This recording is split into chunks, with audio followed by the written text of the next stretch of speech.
All right, traders, this is Christian from Tribeca Trade Group, and today is Wednesday, September 23rd, and this is your end of day recap. Wow, a lot of stuff to go through today, all kinds of crazy price action, and a lot of signals that we've been getting, and it's really like one of those things at this point where in my opinion, some of those signals are getting more and more clear. So I think the main thing that, I'm going to go through a bunch of different points in this video, but I think, as a trader, one of the things that you want to be able to do is to adjust to new information coming in, right? One of the things that you don't want to do as a trader and as get more experience as a trader is make short-term predictions. I think that's one of the things that always bogs down new traders is they think that they're going to be able to kind of predict moves a bit and say, okay, this is where I think this should happen, or this is where I believe that this should take place, instead of following some of the signals and following some of the changes in trend and price action. Those, I think, making those adjustments as signals become more abundant is where you really begin to get better as a trader. So that said, risk disclaimer in front of you. Everything that we're going through is for information purposes only, not giving out any advice or recommendations. So let's talk for a quick second about the price action on the left of your screen. I'll blow this up just for a minute so that you can see this. But yeah, so one of the things before we go over the price action, that I said from yesterday and that I've been saying that's kind of something that's been out of place the last few days is just the overall market breadth. It's really has not been very good and not been very good on the rallies. Yesterday, it was even more kind of stood out, and we went over that in yesterday's video for a couple of minutes, just talking about, hey, a lot of growth names did well. The NASDAQ did very well. We talked about Amazon and so forth, and a bunch of other growth momentum names doing very well. But if you looked at the overall market breadth, there was a lot more short-term lows. And if you look at it today again, we're kind of seeing this, we're seeing the same thing. We're seeing more of a breakdown in market breadth. So, for example, you could see in the top three lines here, and I can't blow this up any further, but in the Dow, for example, so first of all, overall breadth was disgusting today, right? There's 2,300 decliners in the NASDAQ versus 380 advance, names that went up on the day. But here's where it's really disgusting, right? The new 4-week lows, and this kind of, as we went over, and I went over this screen, I believe in yesterday's video, where the numbers were really outweighing the lows. The short-term lows were really outweighing the highs, and you could see it even more today. I mean, S&P 500, there's 37 new 4-week lows versus one that's a 4-week high. And so that trend, continues to kind of get worse and worse. All right, so that's, number one. Also, if we look at the advanced decline line, right, this is also something. So what I did was I put this with the S&P, which I haven't been doing, but this is a chart that I've been showing as well the last few days. Market breadth is continuing to break down here. That's the white line. And I said that, hey, if this thing kind of holds on a bit, let's see if I could put the moving averages back in here because it'll be a little bit easier. But I said, hey, if this kind of holds in here, and it doesn't have to break out, but as long as it kind of holds in, then we might be okay. But what we're seeing now is this is breaking down. So this needs to change. And for now, I think it's confirming that you want to be positioned lighter, or that I want to be positioned lighter as market breadth gets weaker and weaker. If you put your eyes now from going to the right, and what I've got, obviously I've got I just had the whole line highlighted. How did I do that? Should be able to do that again. Let's see. Nope, it's not letting me. maybe if I click on it, there we go. If you move your eyes to the middle of the screen and you saw what happened back in February, note that there was a major breakdown in breadth as well, and that happened, right around the same time as the price action too. So you have to pay attention to these things. One of the things that I had tried to answer or try to go over in the weekend video for members was, is this just a garden variety pullback, or is this something bigger than that? And I've kind of been holding on to the garden variety pullback until basically today, where I think we're seeing some more things. Yesterday and today, I've been kind of saying, hey, make sure that you're selling into the strength and so forth. And we even talked about that in the midday video today too. I thought today's price action in some of these momentum names were a gift. And I was saying, hey, try to take profits as much as you can. But now we are seeing this deterioration that's going on, not only in market breadth, but I want to talk about some other things too. And I want to talk about the ultimate levels that we're seeing in support and resistance. Remember, for me, price and trend are the number one things. And then number two, what I like to do is look under the hood at the market internals and see if we can find some clues. So the market internals, I think, have been providing that clue for now, for over a week, that something is not right in here. And keep in mind, this line doesn't adjust until the close. So this is going to be a further breakdown, right? And I'll tweet this out when it gets published by Bloomberg, which is like sometime around like 10 o'clock tonight. But we'll be looking at that in the room tomorrow. But again, this was the move in the breadth yesterday, just this tiny little bit. So I have a feeling we're going to be, breaking down below here once the new data comes out. I'm sure there's another place where you can find the advanced decline line that comes out the same day. Bloomberg just doesn't have it. Nevertheless, let's talk a little bit about the price action. Atrocious. The Qs were down from opening about flat on the day. All the price action happened to the downside as the session opened. Small caps were even worse. I want to look at that chart as well. I would say like a couple head scratchers here is TLT. Usually you see a bigger move up in bonds, but hey, it's for whatever reason, people are not buying the bonds. I can't really explain that, but usually we would see like the bonds up like about 0.5% or so. We're just not seeing that. We're also seeing a breakdown in the metals. Right? A reminder, it's something that I've tried to say a bunch of times in the trading room. Don't think that you could go into if you think that there's market weakness in stocks, gold and silver is not the place to hide, right? They are uncorrelated, so they move differently. So I dislike when people put these ratio charts together, right? When they talk about, oh, look at what's going on between gold and equities. Well, they can both go down. Unless you're shorting one and going long the other, you're not really going to be able to profit from that type of relationship, right? They can both go down together. One could just be going down faster than the other, and it can make it look like the other one is outperforming. Right now, they're both falling.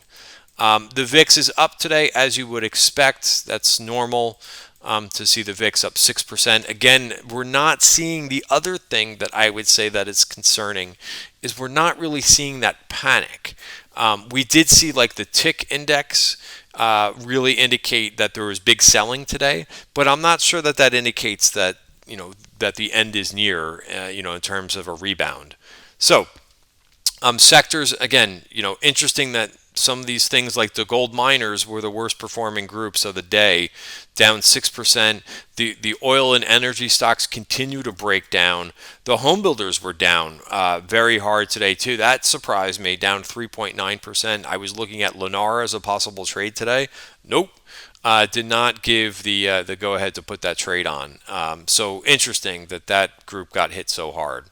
But then there's plenty of red. There wasn't anything that actually rallied. So this should not be marked green. Sorry about that. Whoops. So let's take that off. Yeah. The solar stocks did finish positive on the day. If you're looking for never mind. I'm not even going to go there. So let's talk about the price action a little bit. We'll also talk about the U.S. dollar. Let's talk about the U.S. dollar first because I'll forget. quite honestly.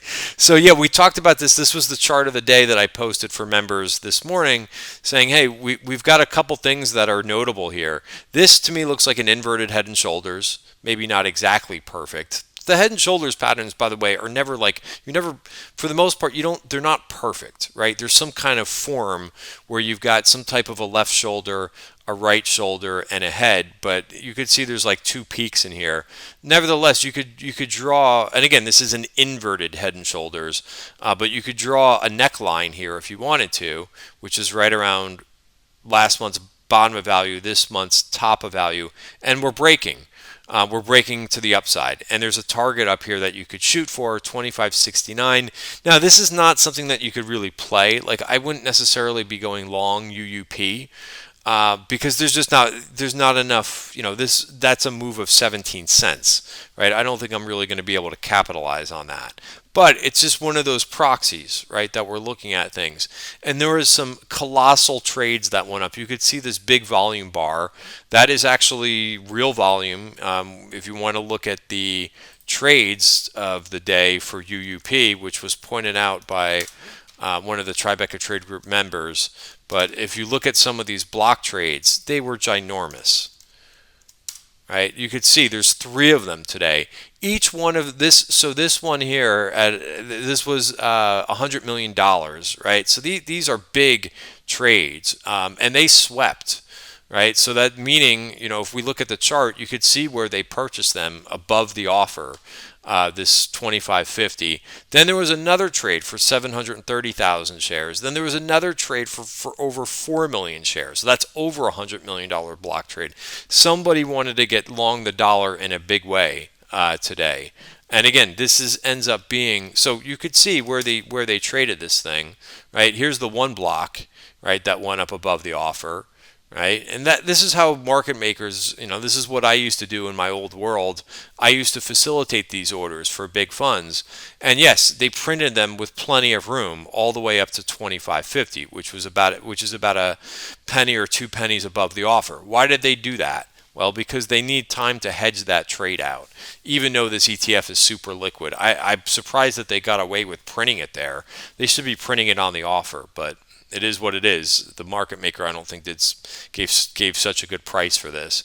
But nevertheless, that's what they got away with, and that's what the fund accepted. And there's the other one here that went up. So again, big block trades that went up in this space. If we look at the volume that went up, this is the biggest volume.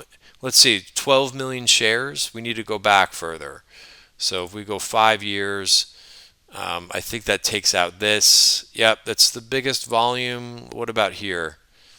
12 point. Yeah, so biggest volume in 5 years. So back since 2015 in UUP. That's big volume. So like I said, someone wanted to get long in a big way. Now, what does this mean for equity? So what does this mean? Somebody getting long the dollar, right? Well, the way that I view, and I'm not a currency expert, but the way that I view the dollar going up, it's a headwind for equities, right? So it's not the best thing. So again, if we just come up here and take out this virgin point of control, not that big of a deal, but we'll see where this wants to go. The other thing from a technical standpoint, right, just a little bit of trade school here, is that if the RSI, this is what's known as a bullish divergence, right? When this UUP made a new low, notice the RSI did not. Usually that can indicate that there is a reversal coming, right? That is known when this goes lower and this goes higher. That is what's known as a bullish divergence for whatever security, whatever you're looking at. In this case, it's UUP. Okay, so that definitely notable because I view a stronger dollar as a headwind for equities. So let's talk about what transpired today. Well, we were saying this last line in the sand was 32.67 for S&P futures, and we have broken that. So we talked about this VPOC is down there lingering at 32.05, which is close to the week's low. So before I change this to the 1 hour, I've been comparing this pullback a little bit to what we experienced in June. And I talked about this in last week's video, and I said that this no longer appears similar to this. Why is that? Because when we made this last move down, it was higher than this level here. We don't have that anymore. We've broken this week. So this now looks much different than back here. This was a garden variety pullback. This one is starting to look different. All right, so meaning a little bit different. Now, I'll go over. I'm talking a lot about. I'm giving you a lot of negatives here, and I hate to be Debbie Downer. So I'll try to come up with a couple positives towards the end of this video. So hang on. I promise I'll get there. So this level is the next line in the sand to watch. Right, and if we go to the 1 hour, there's also this VPOC that got so close to being taken out. Maybe this gets taken out in the overnight session. That's down at 32.15. So I would watch for this to get taken out in the overnight session. Right, these VPOCs, I actually want to get them taken out. Price, when you're trading outside of the range, as we are. Price likes to kind of take these things out and then possibly reverse. Notice the last couple ones that we took out. Here we did take this out and we bounced. We took this one out too and we bounced. Now, does that mean we're going to make new highs? No, it doesn't. And here's the other thing that I talked about in last night's video. I was kind of saying, hey, we're at another crucial point, which was here, right? So for now, I said in the beginning of the video, try not to make predictions, right? The more that you can get away from that, the better I think a trader that you're going to be. Now, so what is this telling us, right? So this is something I've been going through for weeks. But here's where we made our peak, and every one of these points, and again, if you're a regular viewer of my videos, I've been talking about this. But I said, hey, we basically needed to turn here. We didn't. We failed. So every time we've tried to get out of this pattern of making lower highs, we've failed. And unfortunately, we failed again. So we don't know where this is going to land. And I think for now, there's been intraday setups, that you can day trade and so forth. The volatility, when we have a pickup in volatility, it's actually a good thing. If you like to day trade, this is your environment. If you're doing swing trades, it's harder you really have to time your entries and exits very well. If you don't time them well, you're going to have a very tough time. All right. So the room for error here in swing trading is not big, right? And so that's why the day trading is a little bit better in this environment. Swing trading is just that much harder, right? If you buy into this type of thing, it hurts. And that's kind of what we have for now. So if we take this one out and we take this one out on the daily, the good news is that we don't have another virgin point of control down here. The bad news is we really don't have any major support until down here at the 200-day moving average. So if we don't get a bounce, and what I would be saying, let's finish this thought here. If we take this out, and these virgin point of controls, why these things are important is because sometimes we do see a nice reversal off them. So if we do take this out and bounce, what we need to see is a conviction bounce, and meaning that the buyers have control and we get out of this short-term trend that we're in of making lower highs. We're going to need to see that trend reverse, right? And that's not something that we're going to be able to figure out in one day, right? So if we take this out, sure, you could try for a bounce trade, but just realize I would then set your stop to basically back to that virgin point of control or the low. That's how I would kind of handle that. And I would not really do much else until we can break this trend of making lower highs, and that means like I would say a move back into value for S&P futures. All right, let's quickly just look at the Qs. The Qs.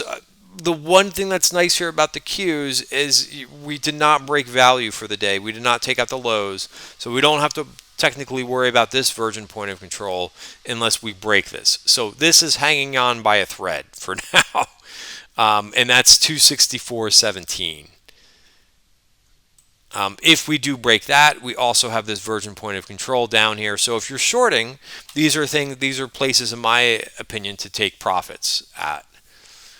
All right, but again, this looks bad. Now, this is the worst of the worst. If you this is a full breakdown in the small caps, right? So we're now below the 200-day moving average. We've talked about that, that this was a failure here, and we kind of sat back in here. We did take out this virgin point of control, very small bounce, right? And again, this is sometimes what it is: very small bounce, and then break further down. And we'll see where this lands at the end of by the end of the week, right? It's only Wednesday. This is a weekly bar, so we don't know where this is going to close yet. But not only was this a failure up here, but now we're looking for a breakdown. And again, this is not what we want to see. All right. So we're really coming upon some definitive sell signals. So that's trouble in my opinion. All right, so I'll just kind of leave that as is for now, and I'll talk about next. So I mentioned I would talk about a couple positive things. I think I covered mainly everything. Here's what I kind of said at the end of the day. Here, of course, is our Q&A. We do this Q&A session Monday and Wednesdays, and I had said in this session at 1 o'clock today that I did not like what I was seeing today, even though, and I know this is very tricky. You look at things like Snap and Pins and Chewy. These things all looking pretty good today. However, we don't want this narrow breadth, right? And that's not I don't think like you want to hang your hat on seeing very narrow. Even though some of these names have performed very well, they can break down too. If the overall market is going to break down, they're going to go too. So just be mindful of that and be careful of that if we get further, move to the downside. Let's see. Yes, so this is kind of what I was talking about at the end of the day. Here's my end of day thoughts. And here's one other thing sorry, this is more bad news, but credit spreads have not been an issue, right? The fixed income market is kind of a smarter market, in my opinion. The fixed income market just seems to know a little bit better. And until now, we really haven't seen a move up in credit spreads, right? We're starting to see credit spreads widen, right? That indicates risk off. So we'll have to keep an eye on this one too. Again, for the last few weeks, they've been pretty dormant, right? They just haven't moved that much. Now they're starting to move.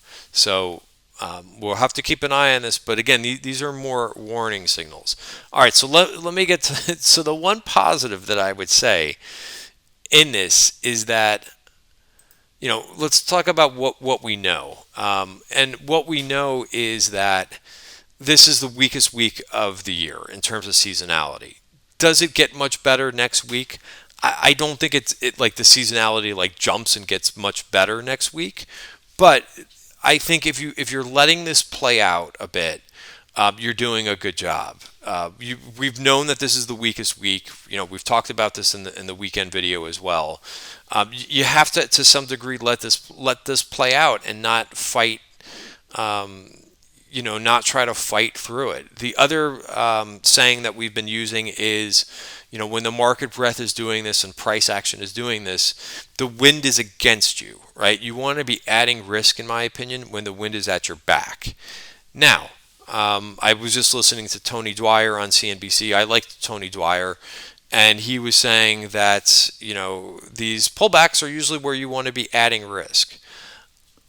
To some extent, I agree. We just don't know how deep this pullback is, and I think I'm going to tweak what he said a little bit. Obviously, not tweak what he said because I can't put words in his mouth. But I would agree that market tips are good to add risk, but you have to know your time frame. If you're a long-term investor and you've been waiting to get in a little bit and you don't care what happens in the next couple weeks, then yeah, scaling in, you can make a case for that. However, you have to be comfortable with low that you could see lower prices next week and the week after that, because we really don't have any confirmation. Things are not getting better, they're getting worse right now. So let it play out this week, and maybe next week we could start to see these things. We want to see that confirmation that things are getting better. Market breadth is improving, not getting worse, right? So we're going to walk through this every day, and monitor this as it goes along. And this is part of what the market is, right? The market will provide some challenging times and some rewarding times. The two other things that I would say with this to try to help younger investors is be careful of option trading here, right? If you're going against the grain and you're trying to buy the dip without any confirmation and the market continues to go down, I view options as higher risk because you could lose all that premium very quickly, right? And if we continue to go lower, the delta gets lower in those options and it's much harder to make your money back, right? So I think right now, and what I'm doing is mostly stock trading, because I know every time I put a trade on, what I'm doing is setting an alert, and of course, putting a stop price on it, right? Every time I get into a trade, I have a plan for it. If it doesn't work, I don't have a crystal ball, so I know where I'm getting out on the upside and to the downside, right? And what will happen with those trades is you'll have paper cuts, right, with the stock trading. With the option trading, you could have decent wounds when you're trading options because that money just is gone if you don't get the fast aggressive move in on your side. It's going to be painful, right? So I'm giving you a couple tips, in my opinion, from my experience where I've got caught in the past and I was trading too many options, right? You can make it through this period, even if it gets worse to the downside, by just making sure that you are defining all of your trades on entry, right? And you can't do that with options. They move too quickly. All right. So that's number one. And number two, there's no one says that you can't trade this market to the short side a little bit. We did that a little bit today and that helped my P&L, right? I'm not looking to kind of if I can make some money trading some puts, that's fine. But mainly, you don't have to get crazy exotic here. Basically just buying Qs or IWM puts, can help. And again, shorting in the hole is tough. But if we break value for the day and you see that market breadth is weak, here's where I saw this for the day. I already knew coming into today that we were at a crucial area. So once I saw that we broke value for the day, which is basically, which is right here, right? Once we broke into value, that's it. I bought some puts. Did I buy puts on the absolute high of the day? Nope. But I said, hey, I'm going to follow this through value, and I'll take my puts off here. And if we break, I'll buy again some puts and get rid of them here. And if you look at what I did today, right, that matches up. And I said, hey, I'll get out of the Q's puts if we reclaim value. So in there, right around 10 o'clock this morning, took some targets. I took my last one down here, and I said we'll roll if we break, 5-minute value. All right, so that was a nice trade. I put on some more, took some off. Then I try to play on the other side a little bit, defining my long of the Qs. Again, no options here. 265 and stop low of the day. Well, we went through the low of the day, so I had to get out of that trade. All right, and I'm going to take a shot every now and then. I did very well with an Amazon call spread the last time that we dipped pretty hard. I can, in this sense, with options, I'm only risking what I'm willing to lose. So again, this was a small short-term trade that I put in, and that's how I'm going to play options, right? Something like Amazon, I'm not going to trade stock, but I can do a call spread, where the most I can lose is $370 per contract. All right, and a couple other trades that I put on for the day. I got out of my Lulu trade, which was nice. That was a big battle from the last week and the week prior. I tried a UPS trade that failed. I took target number one and then I had to unwind it. Hey, if this price is not going to cooperate and is going to be too volatile, I don't want any part of it. Look at how quickly I traded Zillow today. Right, I'm not in there for a home run trading options. I'm in there for some singles and maybe a double, and a couple other things in here. Right, I got long a little Datadog. I thought that chart looked pretty good. If there's going to be heavy, downside action, I'm out. No reason for me to stay in a trade, and there's no ego, right? You shouldn't have any ego with any of your trades, right? If it doesn't do what you thought it was going to do, get out and live to fight another day. All right, guys, that's it. So, we'll be doing, as this kind of goes through and we're seeing more negatives this week, right? Again, I just want to end with this point, is the weakest week seasonality of the year. Perhaps, a silver lining could be, let this market do what it's going to do, shake some more people out, and maybe, we can get a nice bounce going for, next week, or who knows, maybe later this week too. This week's not over. All right, guys, have a great night. See you tomorrow.